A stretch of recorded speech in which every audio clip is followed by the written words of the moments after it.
আজ জামাই ষষ্ঠী, আর এবছর তো আমার প্রথম জামাই ষষ্ঠী, তাই সুন্দর করে সাজুগুজু করে যাবো বাপের বাড়ি।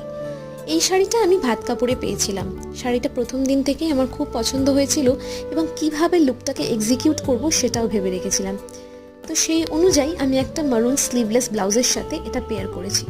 এই শাড়িটার সাথেও ব্লাউজ পিস আছে, কিন্তু আমার না বানানো হয়ে ওঠেনি। আজকে মেকআপের জন্য সুগারের ফাউন্ডেশন স্টিকটা ইউজ করেছি। বেশ লাইট ওয়েট, তো আমার খুব ভালো লাগে তাই। আর মার্সের এই আইশ্যাডো প্যালেটটাও না নতুন নিয়েছি। শেডগুলো বেশ পিগমেন্টেড। মেবেলিনের একটা লিপ শেড অ্যাপ্লাই করলাম, এই শেডটা আমার ভীষণ প্রিয়। তোমরা জানতে চাইলে আমি বলে দেবো।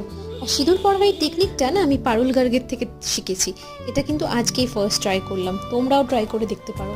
প্রথমে লিকুইড সিঁদুর আর তারপরে গুঁড়ো সিঁদুর। ব্যাস, আমি তো রেডি। আমাকে কেমন লাগছে তোমরা জানিও। আর তোমাদের মধ্যে কাদের কাদের প্রথম জামাই ষষ্ঠী আজ, তারা আমাকে অবশ্যই কমেন্ট করে জানিও। আর তোমাদের কেমন কাটলো।